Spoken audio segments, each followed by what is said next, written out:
हम पढ़ा रहे थे आप लोगों को फिनॉल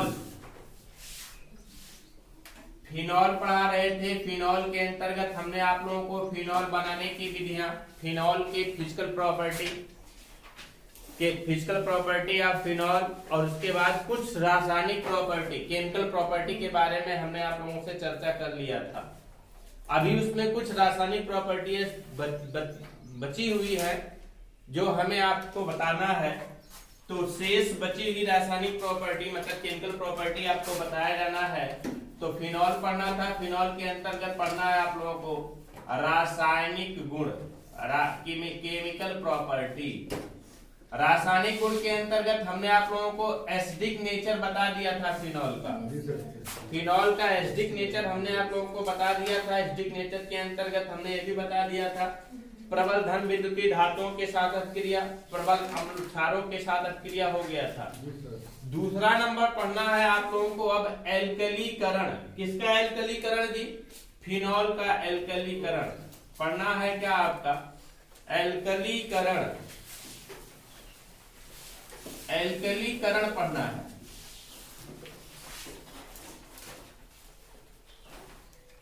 एल्कलीकरण पढ़ना है। एल्कलीकरण क्या होता है? यदि हम फिनॉल की अभिक्रिया सोडियम फिनॉक्साइड की अभिक्रिया मेथिल क्लोराइड या एल्किल हाइलाइड के साथ करा देते हैं अल्कोहल की उपस्थिति में, तो एनीसोल प्राप्त होता है। सबसे पहले जानिए सोडियम फिनॉक्साइड क्या होता है। सोडियम फिनॉक्साइड का फार्मूला क्या होता है? C6H5ONa। इसकी अभिक्रिया ClCH3 मेथिल क्लोराइड के साथ करा देते हैं तो यहां से क्या निकल जाएगा आपका? NaCl निकल जाता है और प्राप्त क्या हो जाता है आपका? C6H5OCH3 और प्लस क्या निकल जाएगा आपका? NaCl। इसी को बोलते क्या है हम? एनीसोल। क्या बोला जाता है? एनीसोल। या इसी को बोलेंगे क्या हम? मेथिल है ना ये, और ये इतना कौन सा समूह है? फिनॉक्सी ना, तो मेथिल फिनॉक्साइड नाम क्या हो जाएगा? अथवा लिखेंगे क्या इसे हम? Methyl phenoxide. मेथिल फिनॉक्साइड प्राप्त होता है। इस क्रिया को कौन सी क्रिया कहते हैं हम? एल्कलीकरण की क्रिया कहा जाता है। दूसरा देखिए, तीसरा नंबर देखिए, जिंक चूर्ण के साथ अपक्रिया। बहुत आसान से अपक्रिया है ये भी, जिंक चूर्ण से अपक्रिया। जिंक चूर्ण से अपक्रिया किस तरीके से होती है?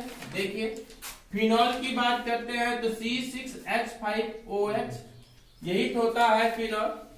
फिनॉल को हम किसके साथ अपक्रित करा देते हैं?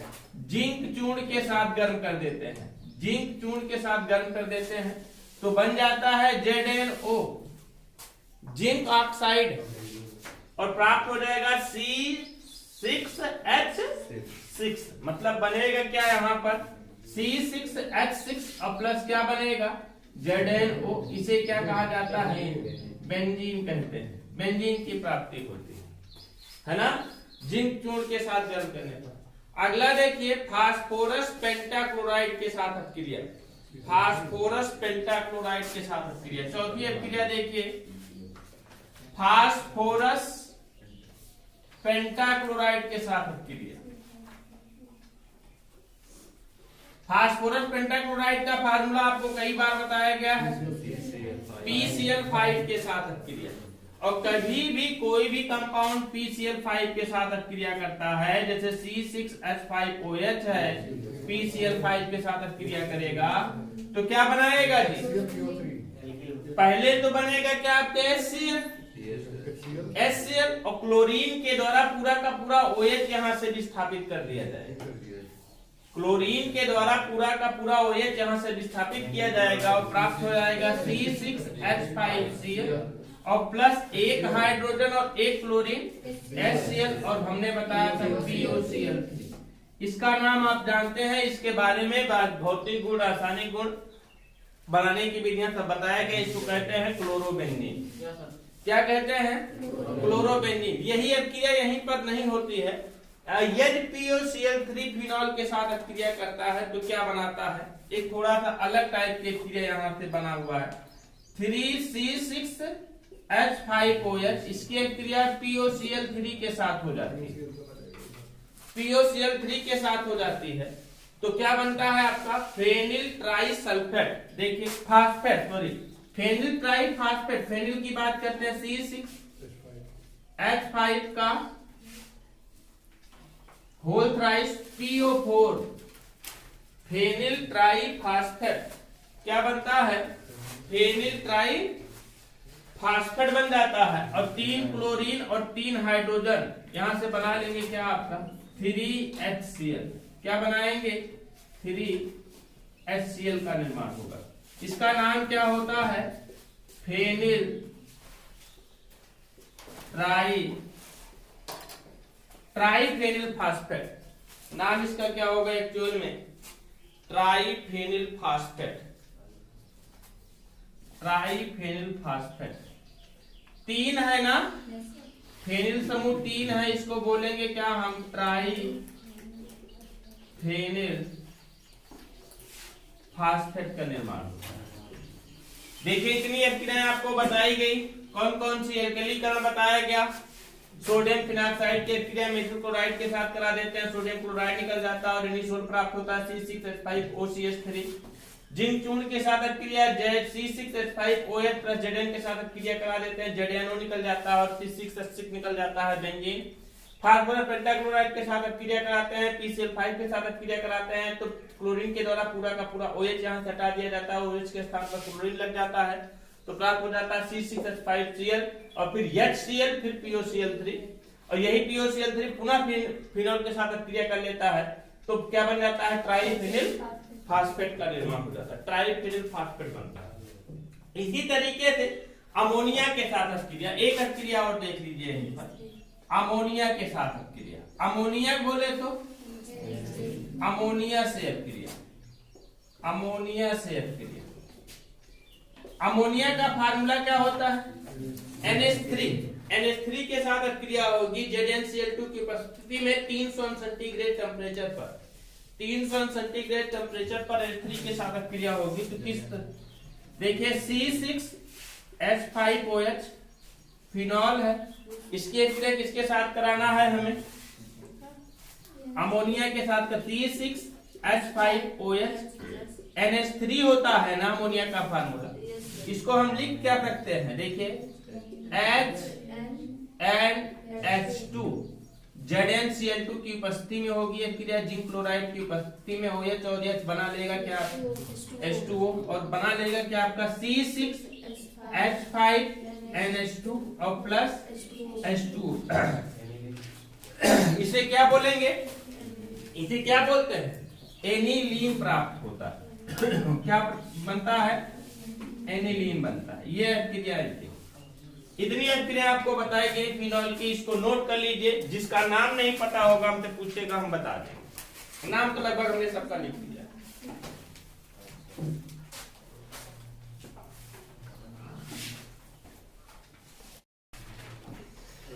चलिए रासायनिक गुण के अंतर्गत अभी आपको पढ़ना है अगला रिएक्शन एसिलीकरण। किस नंबर का था जी एसिलीकरण।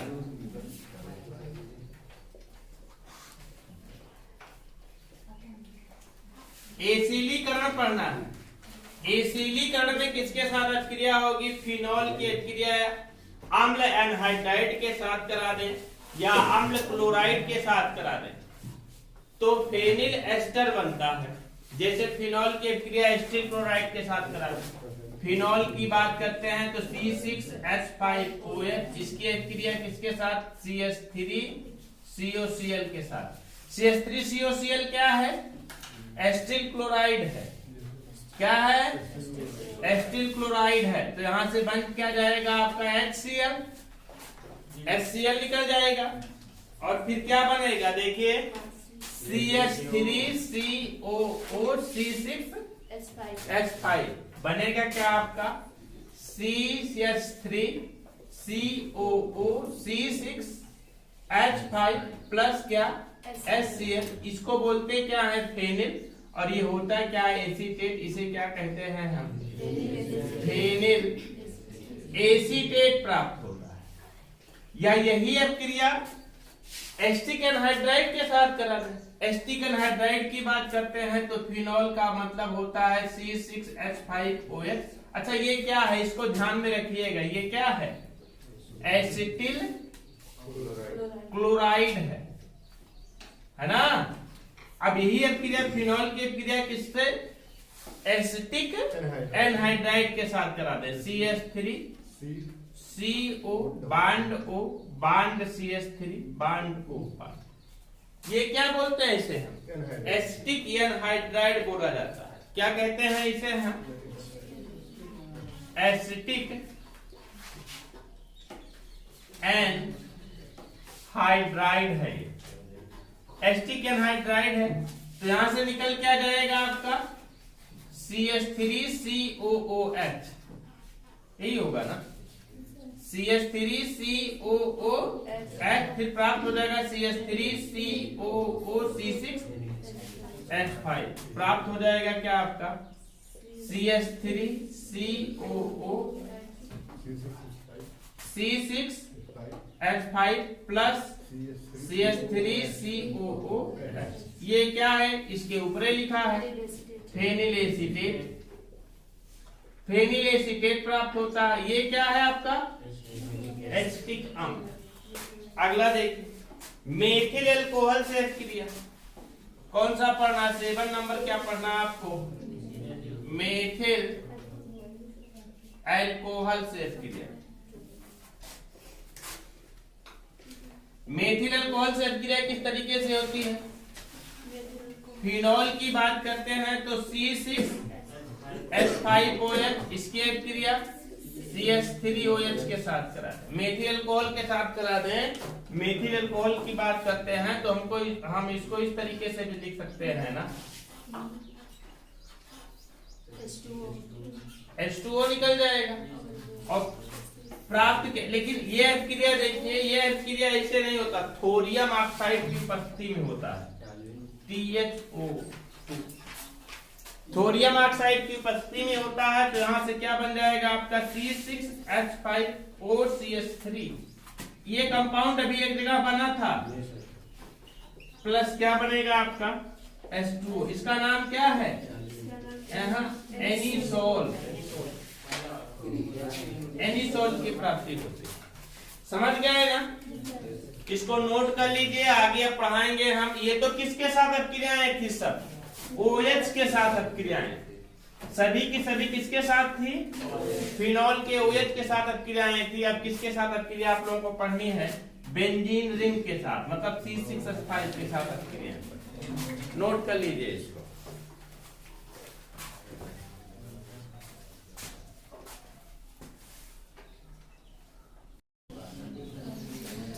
अभी तक की जो अपक्रियाएं आप लोगों को बताई गई वो अपक्रियाएं सिर्फ OH समूह के साथ अपक्रिया थी, अर्थात हाइड्रॉक्सी समूह के साथ की अपक्रियाएं। अगला आपको पढ़ना है बेंजीन रिंग की अपक्रियाएं। किसके साथ अपक्रियाएं पढ़ना है, बेंजीन रिंग की अपक्रियाएं, बेंजीन रिंग की अपक्रियाएं।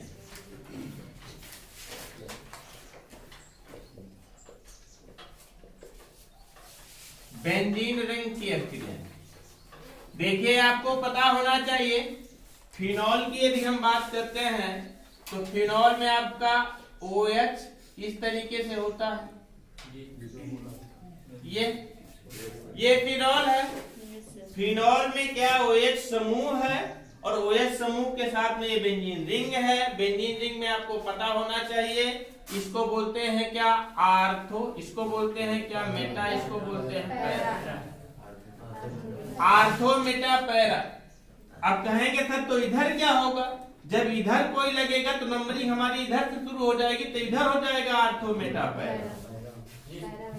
समझ पा रहे हैं ना। हाँ, अब देखिए ये OH निर्धारित करता है कि बेंजीन रिंग का आर्थो सक्रिय होगा, मेटा सक्रिय होगा कि पैरा सक्रिय होगा। इस नंबर पे लगेगा ये OH निर्धारित करता है, OH निर्धारित करता है कि कौन सा सक्रिय होगा, मतलब किस कार्बन परमाणु से जुड़ा हुआ हाइड्रोजन परमाणु विस्थापित होगा, आर्थो का कि मेटा का कि पैरा। तो यहाँ पर OH के लगे होने के कारण क्या क्या सक्रिय होता, आर्थो और पैरा सक्रिय होता है, मेटा सक्रिय नहीं होता है। मतलब कि जब कभी भी किसी भी कंपाउंड की क्रिया बेंजीन रिंग के साथ होगी तो इस OH की उपस्थिति के कारण आर्थो और पैरा से क्रिया होगी, ना कि मेटा से क्रिया। इतना याद रखोगे। कौन कौन सा सक्रिय होगा, आर्थो और पैरा सक्रिय होगा। तो सबसे पहले आप लोगों को पढ़ना है बेंजीन रिंग की क्रियाओं में हाइलोजनीकरण। क्या पढ़ना है, हाइलोजनीकरण। पहला पढ़ना है आपको हाइलोजनीकरण। हाइलोजनीकरण में दो अपक्रियाएं पढ़नी है।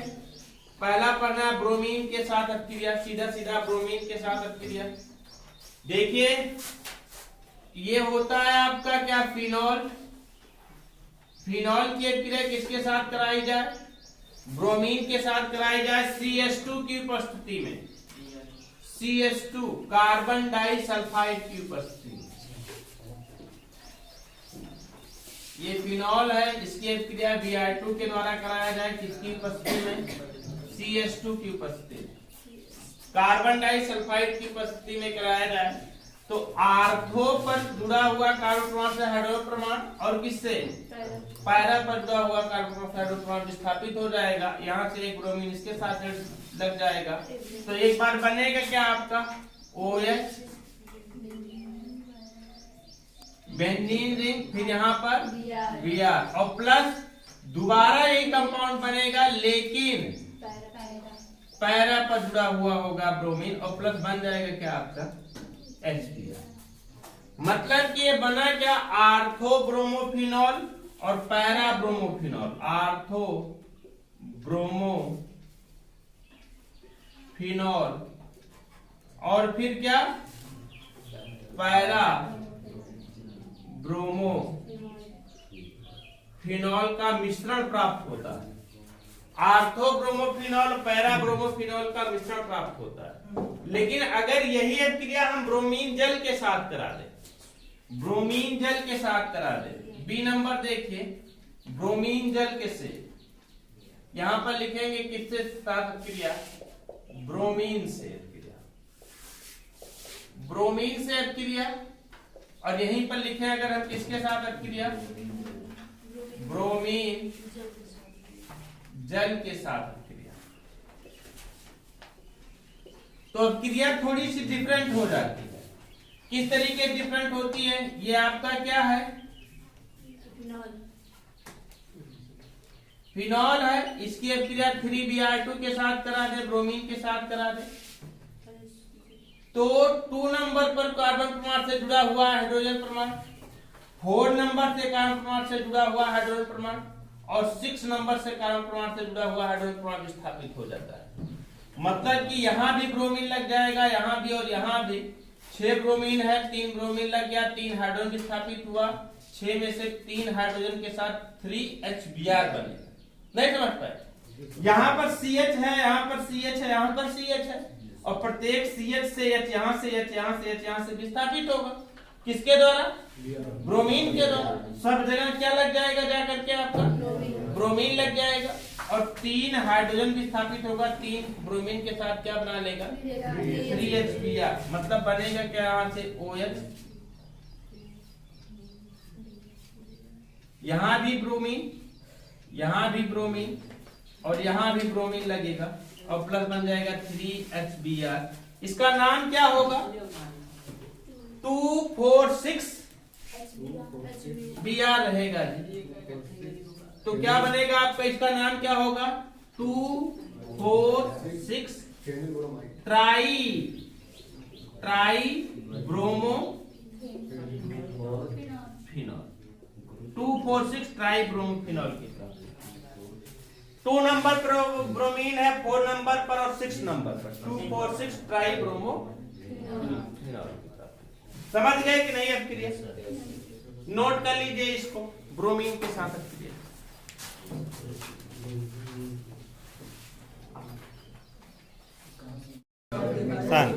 चलिए सल्फोनीकरण पढ़ना है। सल्फोनीकरण में किसके साथ अक्रिया होगी?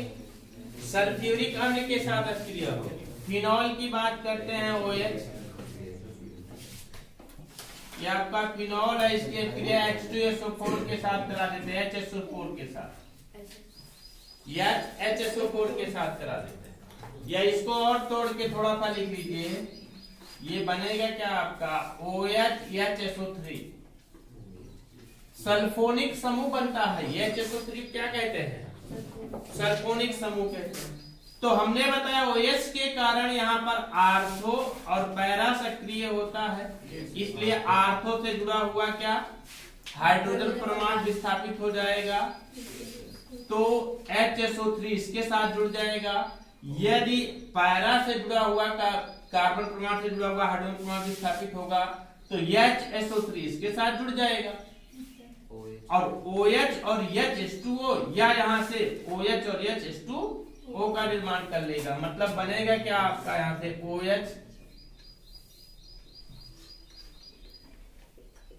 SO3H, या क्या बनेगा आपका OH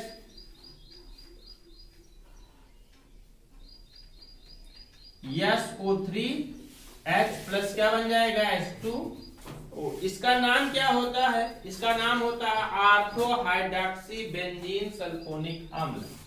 ortho hydroxy benzene sulphonic अम्ल। और ये क्या प्राप्त होता है आपका? पैरा हाइड्रॉक्सी बेंजीन सल्फोनिक अम्ल। कुल मिलाकर के इतना जानिए आप लोग, कि जब ये जुड़ा होता है का फिनॉल में OH समूह जुड़े होने के कारण कौन कौन सा सक्रिय होता है आपका? आर्थो और पैरा सक्रिय होता है। आर्थो पैरा सक्रिय होने के कारण यहाँ पर आर्थो कार्बन परमाणु से जुड़ा हुआ हाइड्रोजन परमाणु विस्थापित होगा, यहाँ पैरा कार्बन परमाणु से जुड़ा हुआ हाइड्रोजन परमाणु विस्थापित होगा। आर्थो हाइड्रॉक्सी बेंजीन सल्फोनिक अम्ल, पैरा हाइड्रॉक्सी बेंजीन सल्फोनिक अम्ल की प्राप्ति होगी। कल अभी हम आप लोगों को इसमें बेंजीन रिंग की बहुत सारी अक्रियाएं जो कि बताएंगे, जैसे नाइट्रीकरण हुआ, फ्रीडल-क्राफ्ट अक्रिया हुआ, कोल्बे-सीमेंट अक्रिया हुआ, रैमर-टीमन अक्रिया हुआ, गाटरमैन अक्रिया, मतलब जितने नाम से अक्रियाएं हैं लगभग इसी चैप्टर में है सब। कल आगे बताएंगे। कल का टॉपिक बहुत ही इंपॉर्टेंट है।